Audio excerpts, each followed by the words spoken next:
नमस्कार, मैं हूं प्रीति रघुनंदन और आप देख रहे हैं न्यूज 18 इंडिया पर अपना फेवरेट डिबेट शो हम तो पूछेंगे। आज कश्मीर बंद है। अलगाववादी संगठनों ने इस बंद की अपील की है। उन्हें इस बात का मलाल है कि पुलवामा में आतंकियों के मुठभेड़ के दौरान 7 नागरिकों की मौत क्यों हुई। ये सवाल जायज है, लेकिन अफसोस की वजह एक और है। अलगाववादी संगठन हो या कश्मीर में राजनीति करने वाले क्षेत्रीय सियासी दल, तमाम लोगों को एनकाउंटर के दौरान आतंकियों की ढाल बनकर सामने आने वाले और पत्थरबाजों के लिए कोई लफ्ज नहीं मिलता। आतंकियों की बर्बरता पर, आतंकियों के हाथों बेकसूरों की हत्या पर, उनकी जुबान पर ताले पड़ जाते हैं। और तो और आतंकियों से मुठभेड़ में शहीद होने वाले सपूतों पर तो मानो इनकी जुबान पर लकवा मार जाता है। शहीद कश्मीरी हो या हिंदुस्तान के दूसरे हिस्से के, उनकी शहादत पर इन्हें अफसोस नहीं होता। कश्मीर में सत्ता पाने के लिए लालची यदाकदा बेमेल गठजोड़ का चक्कर चलाते नजर भी आते हैं और इस चक्कर में बेसिर पैर की बयानबाजी करते रहते हैं और इसी का फायदा अब पाकिस्तान उठा रहा है।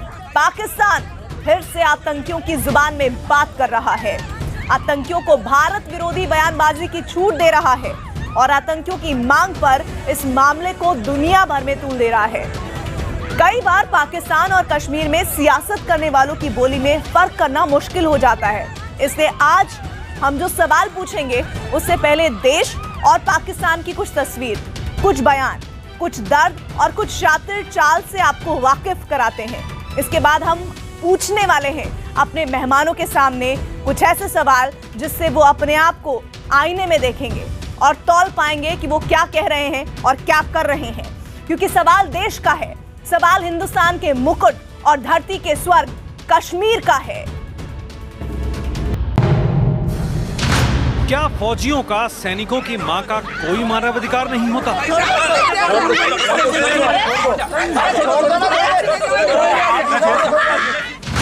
क्या देश की हिफाजत करने वाले जाबाजों की पत्नियों का कोई मानवाधिकार नहीं होता?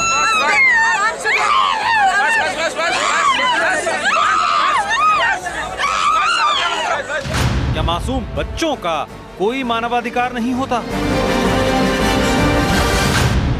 क्या फौजियों का, उनके परिवारों का कोई मानवाधिकार नहीं?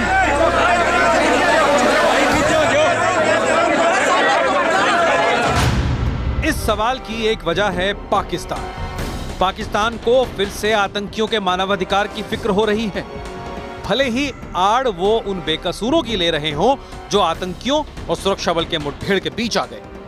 इसलिए हम तो पूछेंगे में बड़ी बहस, कश्मीर पर खींची तलवार पाकिस्तान के यार, देश के गद्दार।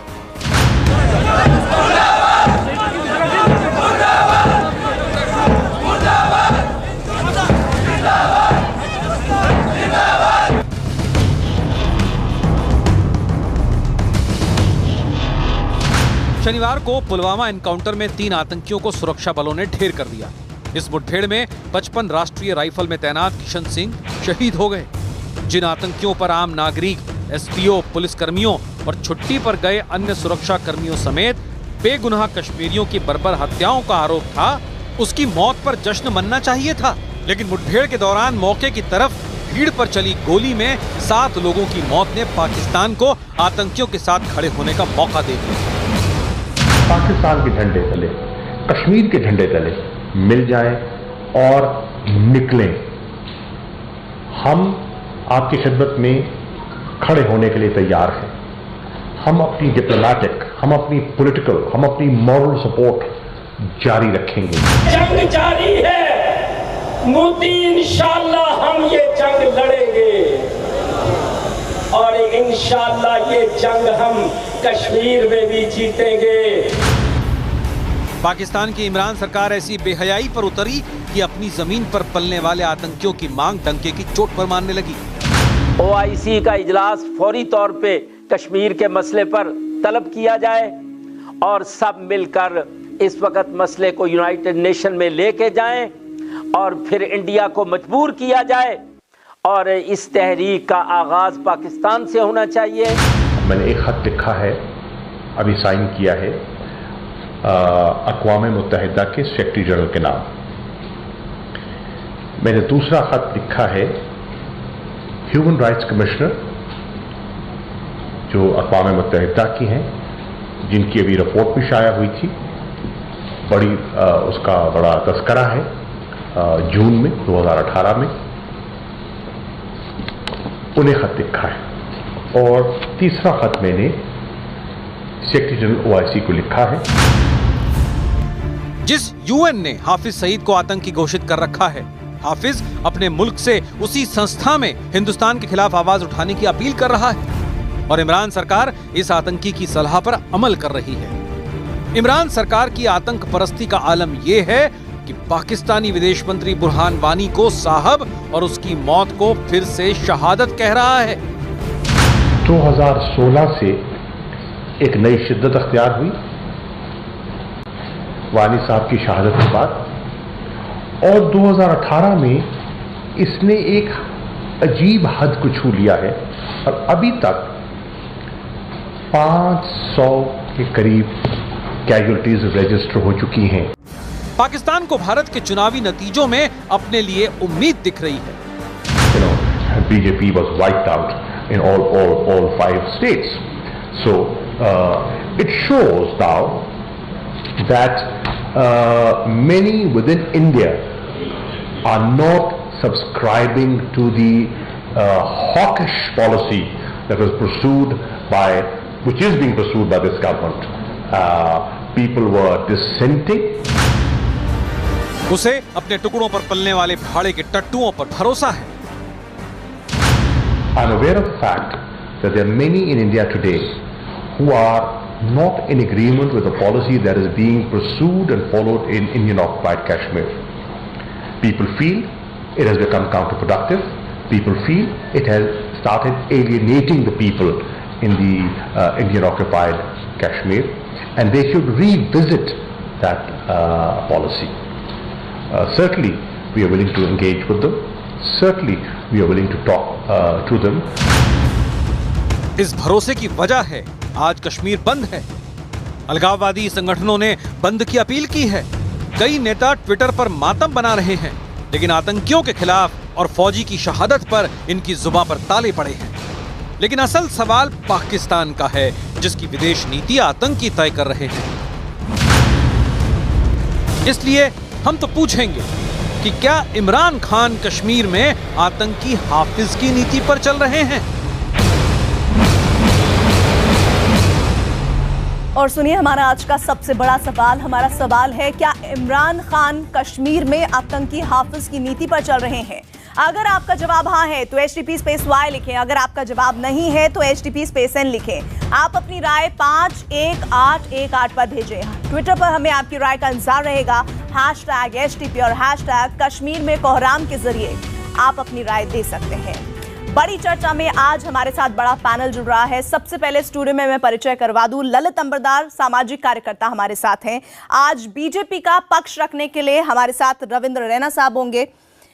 साथ ही आज डिबेट में नासिर हुसैन प्रवक्ता कांग्रेस के शामिल होंगे। नजमू साकिब प्रवक्ता PDP के हमारे साथ रहेंगे। लेकिन उससे पहले कर्नल RSN सिंह का भी परिचय करवा दूं, जो कि पूर्व अधिकारी हैं और बेबाक अपनी आवाज के लिए जाने जाते हैं। इरफान हफीज लोन, आज इनकी आवाज पूरा हिंदुस्तान सुनेगा, वकील हैं और किस तरह की आवाज रखते हैं मुझे परिचय कराने की जरूरत नहीं है। नजमू साकिब का पहले ही मैं परिचय करवा चुकी हूं। शुरुआत में आज इरफान हफीज लोन आपसे करवाऊंगी, लेकिन एक तस्वीर उससे पहले देखिए और उसके बाद पूरा देश आज आपको सुनेगा। और वो सुनेगा कि एक अलगाववादी की आवाज जब निकलती है तो वो पाकिस्तान परस्त होती है या फिर आम हिंदुस्तानी कश्मीरी की आवाज होती है। सब चुप हैं, ये तस्वीर देखिएगा।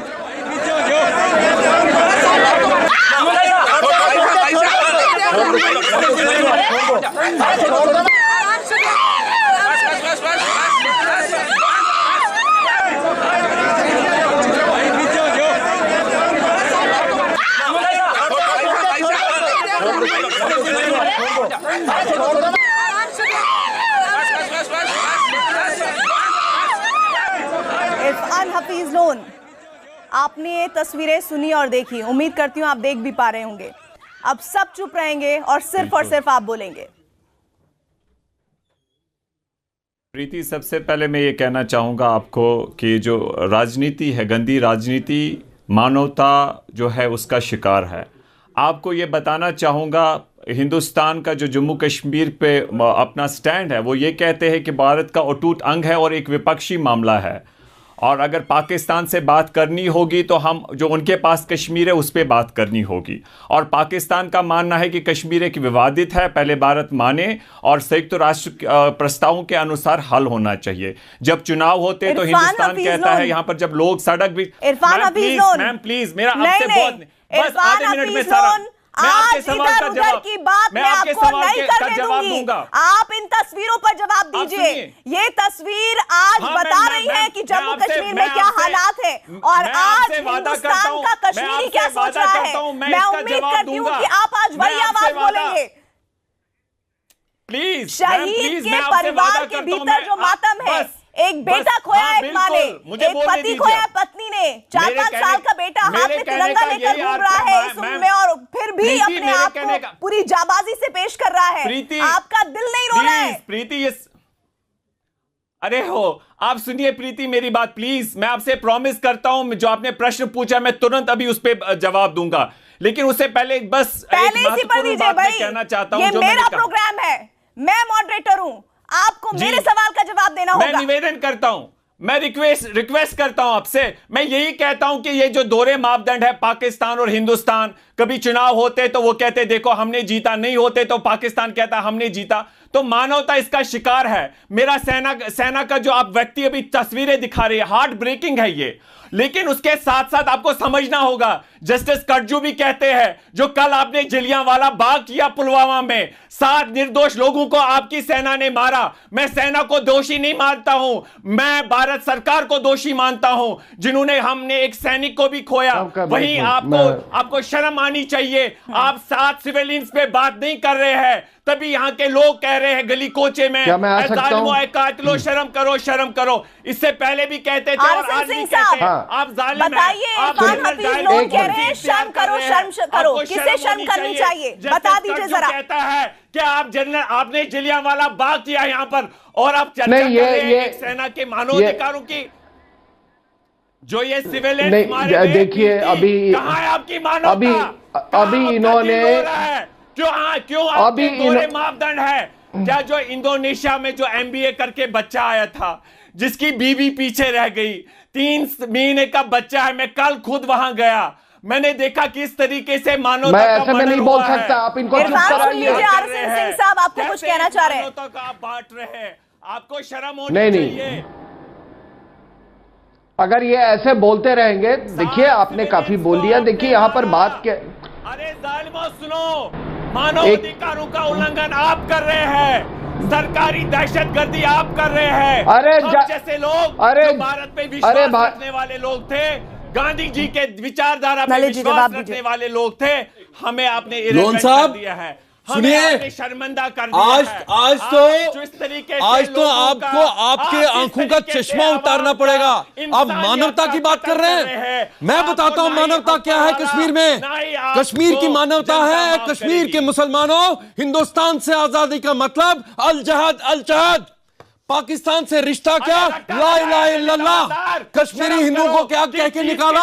ऐसे कैसे पाकिस्तान बटन रोस्त बटन साथ। हमको पाकिस्तान चाहिए कश्मीरी हिंदू औरतों के साथ, हिंदू मर्दों के बगैर। ये है तुम्हारी मानवता। लिसन, तुम लोगों ने पाकिस्तान के तटपुंजी हो आप लोग, रावलपिंडी के बाड़े के टट्टू हैं आप लोग, बर्बाद करके रख दिया आपने कश्मीर को। क्या चाहिए आप लोगों को? बोलो। निजाम मुस्तफा चाहिए, निजाम मुस्तफा चाहिए। सुनो एक बार, हिंदुस्तान तुम्हें निजाम मुस्तफा नहीं देगा, 1 इंच कश्मीर का नहीं जाएगा। तुम्हें जल्दी इसका एहसास हो, सुन लीजिए, सुनो, जाकिर मूसा के साथ हिंदुस्तान कंप्रोमाइज नहीं करेगा। अब्दुल्ला के साथ किया, शेख अब्दुल्ला के साथ किया, फारूक अब्दुल्ला के साथ किया, ओमर अब्दुल्ला के साथ किया, अब जाकिर मूसा के साथ नहीं करेंगे। सुनो, कश्मीर जहाज मिलिट्री प्रॉब्लम है, जैसे सीरिया में क्रश किया गया, जैसे अफगानिस्तान में लड़ाई चल रही है, वैसे कश्मीर के अंदर भी होगी। और जिन बच्चों को तुम उकसा रहे हो, इनमें से तुम्हारे घर का कौन है? गरीब मुसलमान के बच्चों को वर्गला के इस्लाम के नाम पे आप उनको गोली के निशान बनवा देते हो। शर्म करो कुछ लोग। उस मां से पूछो जिसका वो बच्चा निकल गया मरने के लिए। अरे क्या मुगली गुट्टी खिला देते हो इस्लाम के नाम पर, इस्लाम के नाम पे बोलते हो शहादत देने के लिए। बुरहान वानी के बाप ने क्या कहा था? लिसन, बुरहान वानी के बाप ने क्या बोला था? बेटा अल्लाह के नाम कर दिया। रुक जाइए तुम लोग इरफान हफीज लोन, रुक जाइए, ठहर जाइए, थम जाइए। आर एस सिंह साहब, फौजियों का मानवाधिकार होता है नहीं होता है? उनकी बेवाओं का, उनकी माओं का, उनके बच्चों का मानवाधिकार होता है नहीं होता है? नहीं, आप जब जमहूरियत की जब एक्सरसाइज चलती है तो आप उसको होने नहीं देते हैं, पत्थरबाजी करवाते हैं, लोगों को मारते हैं। अब पंचायत का इलेक्शंस नहीं है, पंचायत का इलेक्शंस नहीं होते हैं। अभी पिछले देखो, मैं बार बार ये इस बात को कह रहा हूं कि ये मुद्दा जो है आज कश्मीर घाटी में कश्मीरी ही मार रहे कश्मीरी को, क्योंकि वो कह रहे हैं कि तुम सच्चे मुसलमान नहीं हो, इसलिए एसपीओ को मार रहे, औरंगजेब को मारा, उमर फयाज को मारा। आप जितनी तस्वीरें जो आपने जो दिखाई है वो उससे ज्यादा तस्वीरों में कश्मीरी जो है वो कश्मीरी को मार रहे हैं। और ये इनके जैसे लोग अपने बच्चों को नहीं लेकिन दूसरों के बच्चों को ये संगबाज बना रहे हैं, जिहादी बना रहे हैं, उनको सुसाइड बॉम्बर्स बना रहे हैं। और ये जमहूरियत की बात करते हैं। एक मिनट, सॉरी, मिलिटेंट्स को मारा। कब तक हम ये सहेंगे? जो मिलिट्री ऑपरेशन के अगेंस्ट खड़ा होगा, जो भी मिलिट्री एंटी टेरर ऑपरेशन के सामने खड़ा होगा, उसे गोली लगेगी। आप इस टेलीविजन के द्वारा, नेशनल टेलीविजन के द्वारा उन कश्मीरी मुसलमानों को बोलिए कि जहां पे भी एंटी टेरर ऑपरेशन हो रहा हो वहां पे मत जाइए, वहां पे जाने के लिए मना कर दीजिए उनको। जैसे महबूबा मुफ्ती ने कहा था ना कि वहां क्या टॉफियां खरीदने जाते हो, मरने के लिए जाते हो, मना कर दीजिए उनको जाने से वहां पे। जिसने एक पत्थरबाज हो या AK-47 या जहादी, उसका खात्मा नहीं होगा। जो सिविलियंस मारे गए, हिंदुस्तान की फौज लोगों को जन्नत भेजते रहे। आप बड़ा मानवाधिकार की बात कह रहे हैं। जब फौजियों के घर में जो मातम है उसकी तस्वीर आपको दिखाई तो आपने बड़ा दुख दिखाया, लेकिन बार बार जितने भी, अगर आपने अब से लेकर जितने मिनट तक बोला है ना, अगर आप अपनी रिकॉर्डिंग सुनेंगे तो सिर्फ और सिर्फ सिविलियंस को लेकर आपका दर्द है। लेकिन सिविलियंस को जो भड़काने की बात आप अपने बयान से कर रहे हैं ना, कश्मीरी बहुत समझदार है और उसका आईना भी मैं आपको दिखाऊंगा। कश्मीर घाटी में कश्मीरी ही मार रहे कश्मीरी को, क्योंकि वो कह रहे हैं कि तुम सच्चे मुसलमान नहीं हो, इसलिए एसपीओ को मार रहे, औरंगजेब को मारा, उमर फयाज को मारा। आप जितनी तस्वीरें जो आपने जो दिखाई है वो उससे ज्यादा तस्वीरों में कश्मीरी जो है वो कश्मीरी को मार रहे हैं। और ये इनके जैसे लोग अपने बच्चों को नहीं लेकिन दूसरों के बच्चों को ये संगबाज बना रहे हैं, जिहादी बना रहे हैं, उनको सुसाइड बॉम्बर्स बना रहे हैं। आप देख रहे हैं हम तो पूछेंगे। सीधे नासिर हुसैन का मैं रुख कर लेती हूँ। नासिर हुसैन, ये जो 7 लोग मारे गए हैं ये कौन थे?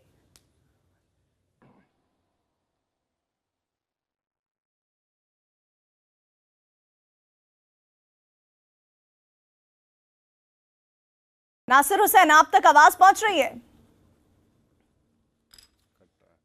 चलिए, लग रहा है उन तक आवाज नहीं पहुंच जी, बताएं।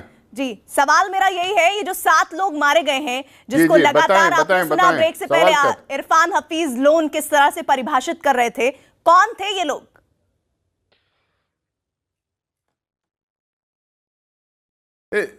देखिए, आज सवाल यह है कि जो है पाकिस्तान के प्राइम मिनिस्टर अब ख्वाहिश कर रहे हैं कि हिंदुस्तान से बातचीत हो। वो पहले भी एक चिट्ठी लिखे हैं। नहीं, ऐसा नहीं कह रहे हैं। पूछना चाहते हैं ऐसा नहीं कह रहे हैं। वो ये कह रहे हैं कि भारत सरकार से जो लोग सहमत नहीं हैं उन्हें एक झंडे के नीचे आना चाहिए। पाकिस्तान के झंडे और कश्मीर के झंडे तले हम आगे की सोच को डेवलप करेंगे, उन्होंने ये कहा है। आप जरा, मैं आपको यहाँ पर स्पष्ट कर दूं और अब मेरे सवाल का जवाब दीजिएगा। देखिए, अब वो जिस तरह से वो बात करने की कोशिश कर रहे हैं, जिस तरह से वर्गलाने की कोशिश कर रहे हैं, मैं तो सिर्फ इतना ही है, और कांग्रेस पार्टी का हमेशा ये स्टैंड रहा है, जब एक तरफ गोली बारूद होगा, जब एक तरफ बम फूटेंगे, एक तरफ आतंकवादी हमले होंगे, बच्चों के स्कूल बंद होंगे, सीज फायर वायलेशंस होगी, फायरिंग लगातार होगी, सिविलियंस मारे जाएंगे, जवान मारे जाएंगे, फिर आप लोग चाहते भी हैं कि बातचीत भी हो। ये कैसा हो? देखिए मैं बताइए ना, किसको पाकिस्तान से पैसा मिल रहा है, किसको पत्थरबाजी के लिए पैसा मिल रहा है, यही तो सवाल पूछ रहे हैं आपसे। पाकिस्तानी आर्मी है, मैडम आप मुझे बोलने देंगे या खुद ही बोलते रहेंगे?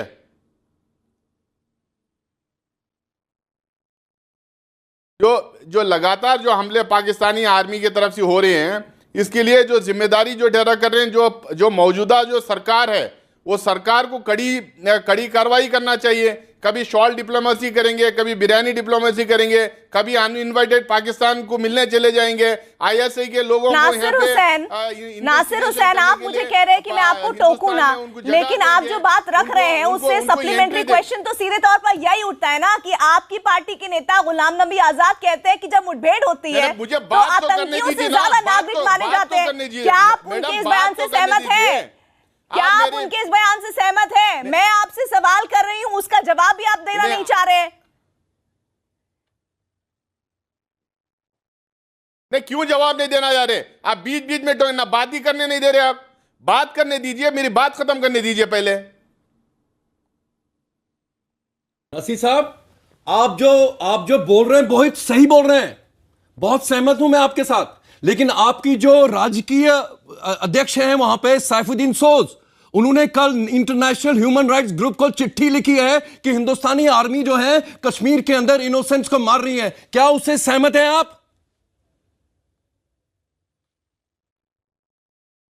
देखिए, हम जो हमारी पॉलिटिकल पार्टी का जो इंडियन नेशनल कांग्रेस का जो पोजीशन है, बार बार हम प्रेस कॉन्फ्रेंस के तहत हम लोगों ने क्लियर किया है। हम लोगों ने बार बार ये स्टैंड लिया है कि जब तक गोली बारूद जब तक बंद नहीं होगा, जब तक सीज फायर वायलेशन बंद नहीं होंगे, जब तक आतंकवादी हमले जब बंद नहीं होंगे, पाकिस्तान से कोई भी बातचीत हम कर नहीं सकते। दाद देते हैं सर आपकी, ताली बजाता हूं, ताली बजाता हूं। अपने सैफुद्दीन सोज के मुंह पे ताला लगवा दीजिए, गुलाम नबी आजाद के मुंह पे ताला लगवा दीजिए। ललित अहमद, रुक जाइए, बड़ा अच्छा लग रहा होगा। रविंद्र रैना, नासिर हुसैन की आवाज आपने सुनी, लेकिन समय समय पर नासिर हुसैन को छोड़कर अभी तक कांग्रेस की आवाज जो हमने सुनी है वो पाकिस्तान की आवाज से बड़ी मेल खाती है। ऐसा क्यों? कौन बोले पाकिस्तान की आवाज है? अरे निकाल के देखिए, गुलाम नबी आजाद का आपकी बारी नहीं है, रैना जी को बोलने दीजिए। बाकी यहाँ पर बैठे ठीक है, मैं उनसे एक बात कहूंगा। नरेंद्र मोदी जी जाएंगे मिलने में पाकिस्तान, मैं एडवोकेट लोन हो या कांग्रेस के प्रवक्ता हूं, ठीक काम कर रही है, परमिशन सरकार देगी। आप कांग्रेस को दोषी ठहरा कर रहे हैं। कांग्रेस पावर में है, कांग्रेस पावर में है क्या? रविंद्र रैना, जवाब दीजिए। जो पावर में है उनको एक्शन लेना चाहिए। कौन परमिशन दिया था आईएसआई को हिंदुस्तान में? कांग्रेस ने दी थी परमिशन। कौन सा, क्या मनमोहन सिंह गए थे वहां पे पाकिस्तान में बात करने के लिए, बर्थडे पार्टी मनाने के लिए? और मनमोहन सिंह ने तो शर्म शेख में सारा सरेंडर किया। बोलते समय इंटरप्ट नहीं किया है। मैं चाहता हूं कि मैं अपनी विषय रखूं। आपने मेरे को बुलाया है तो मेरे को मौका देना पड़ेगा आपको। रविंद्र रैना, ललित रुक जाइए। रविंद्र रैना, आधे घंटे से ज्यादा हो गया आप मेरे को। हाँ। मैं पिछले आधे घंटे से आराम से डिबेट सुन रहा हूं और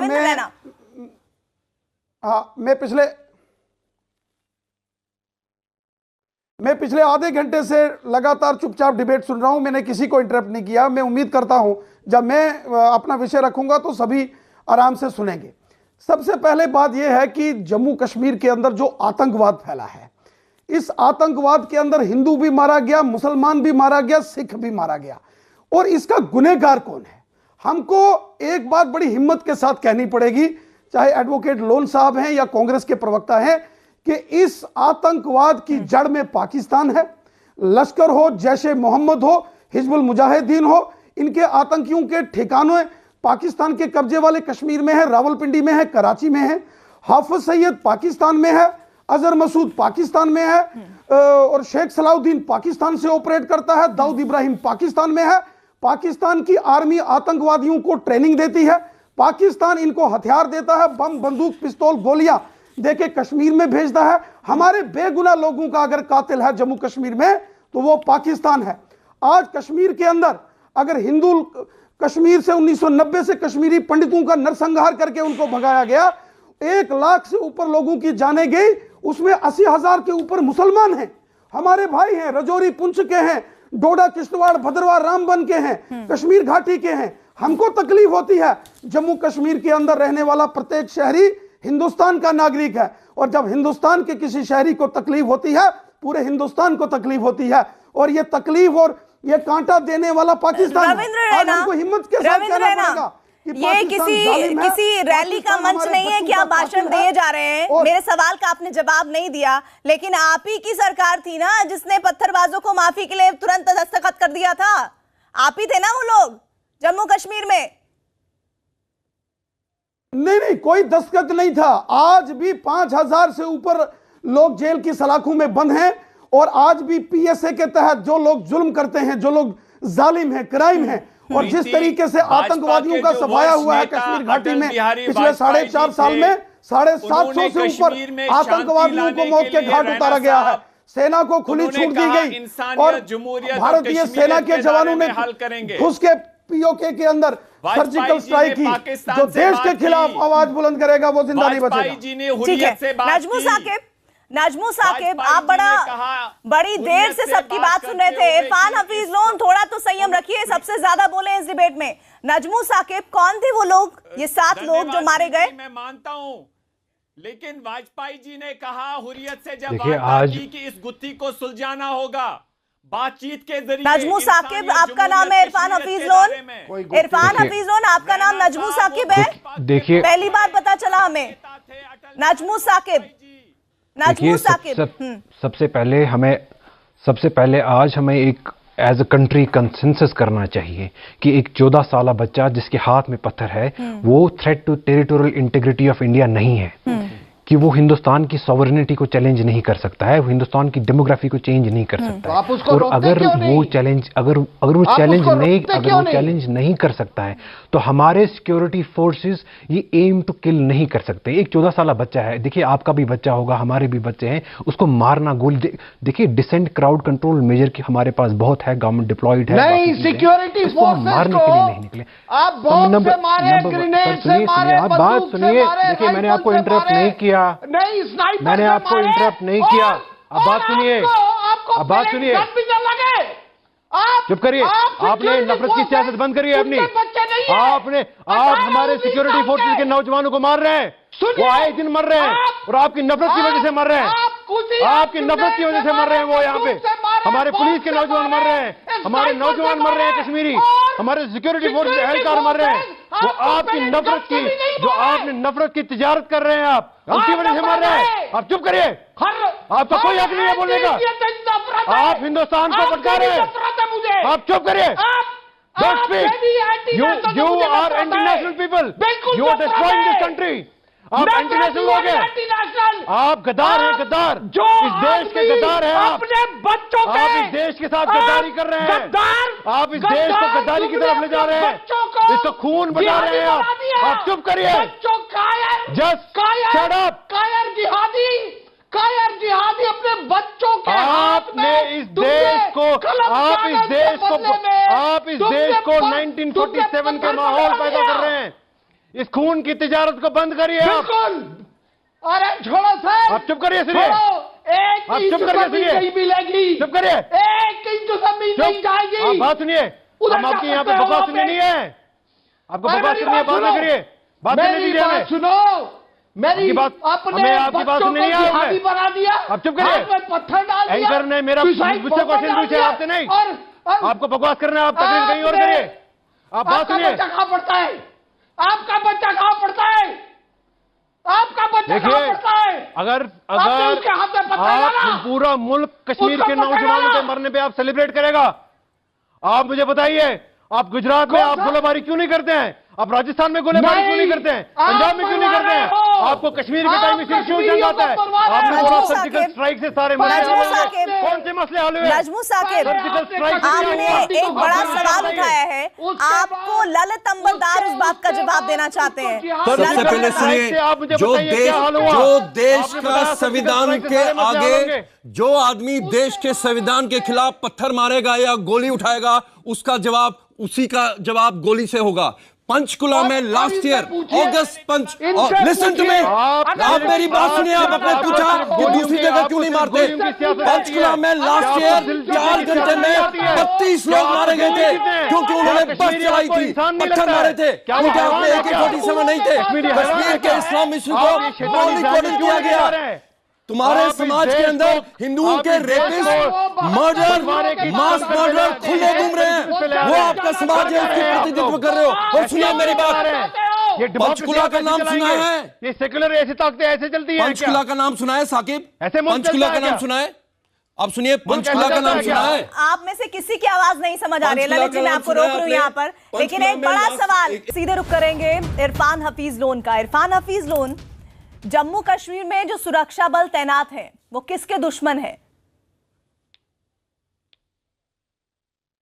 देखिए प्रीति, आपको इस बात को मानना होगा कि जो कश्मीर है एक विवाद है, और इसी विवाद के कारण अटल बिहारी वाजपेयी, रैना साहब मुझसे सहमत होंगे इस पे, कि अटल बिहारी वाजपेयी ने जब हुर्रियत से बात की तो उन्होंने उनको कहा कि इस गुत्थी को, यह राजनीतिक मुद्दा है, इस गुत्थी को सुलझाना होगा, इंसानियत, जमहूरियत, कश्मीरियत के दायरे में समस्या का समाधान करना होगा। मुझे ये बताइए ना इरफान हफीज लोन, सेना किसकी दुश्मन है? सेना से कुछ नहीं है।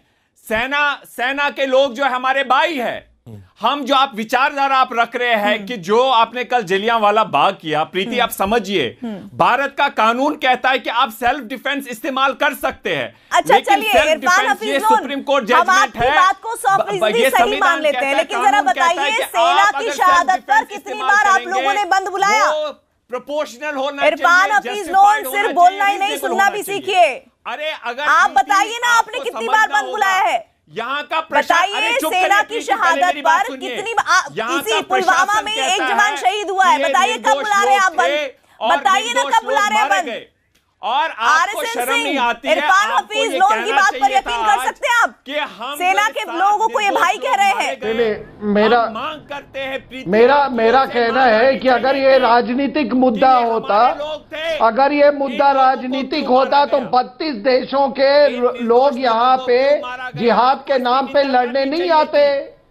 ये पाकिस्तान द्वारा संचालित ग्लोबल जिहाद का ये हिस्सा है, इसका राजनीति से कुछ लेना देना नहीं है।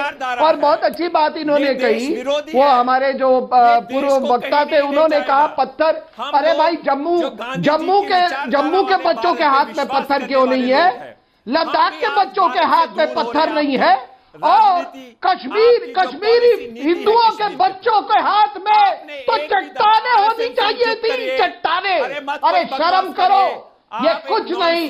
दिस हमेशा गैर जिम्मेदार बयान देते हैं आप। आज हम आपसे उम्मीद करते थे, क्योंकि आप वो ऐसे गैर जिम्मेदार आदमी है, आप ऐसे गैर जिम्मेदार आदमी है जो कि हिंदुस्तान के टुकड़ों पे पढ़ रहे हैं, अपने बच्चे को अच्छे स्कूल में भेजते हैं और अपने नेबर के बच्चों को आप जिहादी बना रहे हैं। आप लोग वो आदमी है कायर है। अगर आप कायर नहीं होते तो, अगर कायर नहीं होते तो 32 देशों के दामाद को क्यों बुला के ले आते हैं? आपको हिंदुस्तान में दामाद नहीं मिलता, आपको उज़्बेक को बुलाना होता है, आपको बेशरम लोग हैं, आपको समझना चाहिए। आपको अरब को बुलाना होता है, आपको ताजिक को बुलाना होता है, आपको पठान को बुलाना होता है, आपको हिंदुस्तान में जिहादी दामाद नहीं। पाकिस्तान की विदेश नीति, जो आप बड़े पाकिस्तान परस्त बनते हैं ना, उनकी विदेश नीति ललित अंबरदार आ रही हूँ, जरा देखिएगा वो किसकी शय पर चलती है? हाफिज सईद की शय पर चलती है। इरफान हफीज लोन रुक जाइए, रुक जाइए, रुक जाइए। एक बार आप बोलना शुरू होते हैं तो रुकने का नाम ही नहीं लेते हैं। आरएसएन सिंह साहब आप भी रुक जाइए, इरफान हफीज लोन आप भी रुक जाइए। अगला सवाल रविंद्र रैना आपसे है मेरा। शाह महमूद कुरैशी का वो बयान आपने सुना है जिसमें वो बता रहे हैं, दुहाई दे रहे हैं कि 5 राज्यों में जो नतीजे आए हैं वो बीजेपी के फेवर में नहीं है, बीजेपी कमजोर पड़ रही है। इस तरह की दलीलों को लेकर विदेश मंत्री कभी चर्चा करते हुए देखे आपने?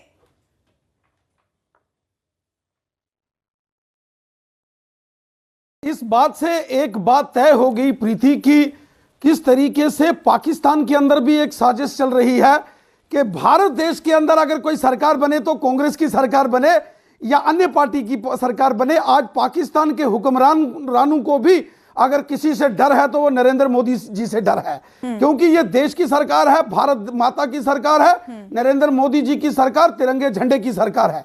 एडवोकेट लोन साहब बार बार एक बात कह रहे थे कि जम्मू कश्मीर जो है ये एक पॉलिटिकल इशू है और जलियांवाला बाग का बार बार जिक्र कर रहे थे। मध्य प्रदेश और एक गुजारिश करूंगा कि आप एडवोकेट हैं, आप एक लॉयर हैं और इंडियन कॉन्स्टिट्यूशन के तहत आप लॉयर बने हैं, हिंदुस्तान के कानून के मुताबिक आप लॉ की प्रैक्टिस कर रहे हैं, आप इंडियन लॉयर हैं, हमारे कानून के जानकार हैं। खुदा के वास्ते आप इस प्रकार का लैंग्वेज इस्तेमाल मत करिए। हाँ, हमको एक कोर्स करेक्शन करना है, जो पाकिस्तान की शय के ऊपर कश्मीर के अंदर खून खराबा हो रहा है वो हमको रोकना है, वो बंद करना है, पाकिस्तान को एक्सपोज करना है। आप मानिए हाफिज इरफान लोन साहब, डीएसपी मोहम्मद अयूब पंडित जो मारे गए पाकिस्तान ने मारे, क्या वो कश्मीरी नहीं थे? क्या वो मुसलमान नहीं थे? लेफ्टिनेंट उमर फयाज को मारा गया, क्या वो मुसलमान नहीं थे, कश्मीरी नहीं थे? चौधरी मोहम्मद औरंगजेब को मारा गया, पुंछ के रहने वाले थे, क्या वो जम्मू कश्मीर के नागरिक नहीं थे, मुसलमान नहीं थे? लेकिन जब पाकिस्तान की बारी आती है तो पाकिस्तान को कातिल कहने में आप लोगों को डर लगता है। इस चीज से बाहर निकलिए। पाकिस्तान हमारा कातिल है, पाकिस्तान दुश्मन है। जम्मू कश्मीर कोई पॉलिटिकल प्रॉब्लम नहीं है, जम्मू कश्मीर हिंदुस्तान था, है और रहेगा। दुनिया की कोई ताकत जम्मू कश्मीर को भारत से जुदा नहीं कर सकती। और आज पाकिस्तानियों को भी अगर डर है, नरेंद्र मोदी जी की सरकार से डर है, क्योंकि पाकिस्तान के दांत तोड़ के उनको नरेंद्र मोदी जी ने रखे। भारतीय सेना ने रविंद्र रैना, आपने गंभीर आरोप लगा दिए, आपने वही बात उठा दी है जिसको लेकर अभी नासिर हुसैन साहब थोड़ी देर पहले कह रहे थे। नासिर हुसैन के रखा है, ठीक है रविंद्र रैना। नासिर हुसैन, पाकिस्तान और कांग्रेस की भाषा एक है। मणिशंकर अय्यर का बयान निकाल लीजिए, गुलाम नबी आजाद का, सोस का बयान निकाल लीजिए, सलमान खुर्शीद, थरूर का बयान मिला लीजिएगा, सेम नजर आएंगे। नासिर हुसैन, और अगर आप बोलेंगे दोबारा तो मैं वो बयान भी गिनवा दूंगी आपको।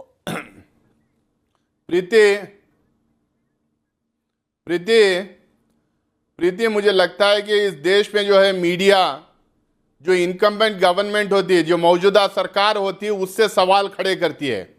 देश के नेशनल सिक्योरिटी पे हो, देश के इंटरनेशनल अफेयर्स पे हो, जो फतराव हो रहा उसके ऊपर हो, जो सीज फायर वायलेशन हो रहा उसके ऊपर हो, जो आतंकवादी हो रही है उसके ऊपर हो। मुझे लगता है कि देश का मीडिया देश के सरकार से सवाल करती है। नासिर हुसैन, देश के सरकार के साथ खड़े होकर अपोजिशन से नहीं बातों को आईना दिखाया जाए तो मीडिया बिकाऊ है। भारतीय जनता नहीं तो आप बिकाऊ नहीं हो सकते। मैं आपको बता रही ना, शो खत्म होने के बाद मैं गिनाऊंगी तो लिस्ट बड़ी लंबी हो जाएगी। रुक जाइए नासिर हुसैन, गूगल कर लीजिएगा, आपको सिलसिलेवार 36 बयान मिल जाएंगे। नासिर हुसैन, मैंने बड़ा मौका आपको दिया कि बड़ी बेजाती बाकी से और साफगोई से आप बात रखिए, आप नहीं रख पाएंगे ना, आप रख ही नहीं पाएंगे। आपने एक लबादा ओढ़ा हुआ है सरकार में, बीजेपी। ललित अंबरलाल बताएंगे आपको, कुछ कहना चाह रहे हैं आपसे। सुनिए नासिर साहब, आप बीजेपी से सवाल पूछिए, शॉल कैसा गए थे, कैसा बिरयानी खिला रहे थे, कैसा अनइनवाइटेड पाकिस्तान चले गए थे, अमित शाह कैसा आईएसआई के ताइद में बात किए थे, कैसा आईएसआई को हिंदुस्तान में छोड़े थे, 500 लोग कैसा मारे गए, वो सवाल बीजेपी से पूछिए। गड़बड़ करने की साजिश कर रहे हैं 500 लोग, कांग्रेस पाकिस्तान की जमात है, 300 सिविलियन कैसे मारे गए थे, की जमात है, 1250 कांग्रेस पार्टी के लिए समर्थन सवाल पूछिए। कांग्रेस क्यों उसके लिए जवाब नहीं है? जवाब नहीं है नरेंद्र मोदी जी और भारतीय जनता पार्टी है। शर्म नहीं है, अनइनवाइटेड पाकिस्तान को जाते हैं, शर्म नहीं इन लोगों को। कांग्रेस पार्टी पाकिस्तान को जाते हैं, शर्म नहीं लोगों को। और कांग्रेस पार्टी इमरान खान और दाऊद इब्राहिम की पार्टी है। 70 साल में कांग्रेस पार्टी आतंकवादियों की पार्टी है। बीजेपी ने कांग्रेस पार्टी पाकिस्तानियों की पार्टी है। क्या आईएसए के लोग ठीक काम कर रहे हैं? दोनों एक दूसरे पर आरोप लगाते रहे, लेकिन पूरा देश जानता है कि सच्चाई क्या है और कैसे जम्मू कश्मीर को आपने सियासत की भट्टी में झोंक दिया है। नजमू साकिब पे जाएंगे, रविंद्र रैना, नासिर हुसैन रुक जाइए। नजमू साकिब, पाकिस्तान के हालिया बयान, खास तौर पर मैं कोट करना चाहूंगी विदेश मंत्री के बयान, आपको नहीं लगता कि भारत के खिलाफ है और उनकी आपको निंदा करनी चाहिए? देखिए, इसमें कोई नई बात नहीं है। हमने भी श्रीलंका में जब रिसेंट इलेक्शंस हुए थे, हमने भी कोई पोजीशन ली। बांग्लादेश इलेक्शंस होंगे, हम भी कोई पोजीशन रही। अब कोई पब्लिक आता है, कोई पब्लिक नहीं आता है, कोई ओवोट होता है, कोई कोवोट होता है। नजमू साकिब, नहीं, बहुत स्मार्ट टेक्निक मत अपनाइए, बताइए तो सही, निंदा होनी चाहिए नहीं होनी चाहिए? हमारे अंदरूनी मामले में वो क्यों इंटरफेयर करेंगे? बोलिए, इस बात की निंदा होनी चाहिए। इंटरनल अफेयर्स में कोई भी कंट्री अगर कोई इंटरफेयर करे कि दूसरी कंट्री में, it's questionable and it's condemnable. And if Pakistan is trying to interfere in the internal, अच्छा एक बात बताइए नजमू साकिब, डोमेन में नहीं। आप बड़े पढ़े लिखे जानकार आदमी हैं, जरा बताइए। नहीं बताइए ना।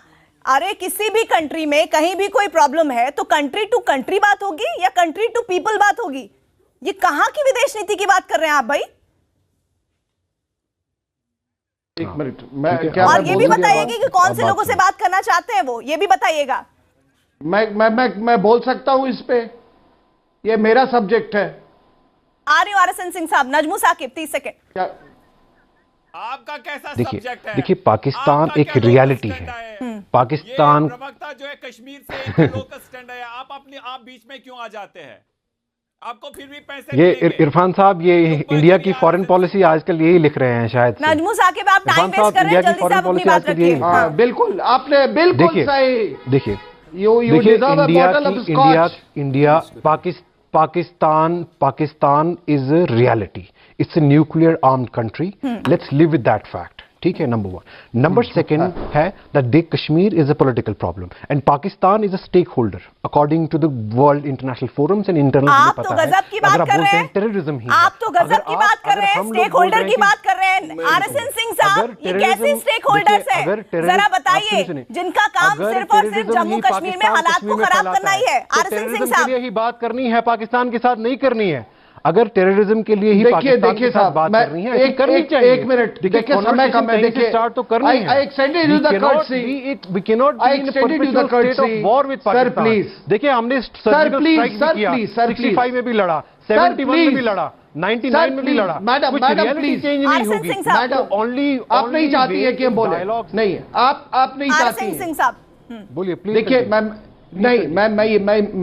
मैं ये कह रहा हूं कि देखिए, समस्या क्या है कि समाज का तो प्रजातांत्रिकरण पाकिस्तान ने किया नहीं, लेकिन युद्ध का प्रजातांत्रिकरण उन्होंने जरूर कर दिया है। दे हैव डेमोक्रेटाइज्ड वॉर, क्योंकि जो जिहादी ग्रुप्स हैं वो वॉर की डेमोक्रेसी का हिस्सा है, और ये जो लोग यहां पे जो प्रॉक्सीज बैठे हुए हैं वो उसी वॉर के डेमोक्रेसी का हिस्सा है। आपके यहां जो प्रॉक्सीज है। दूसरी बातचीत क्यों नहीं हो सकती, और बातचीत कभी नहीं हो सकती है, क्योंकि आपने डिसाइड करना होगा कि पाकिस्तान एक स्टेट है या पाकिस्तान एक कॉज है।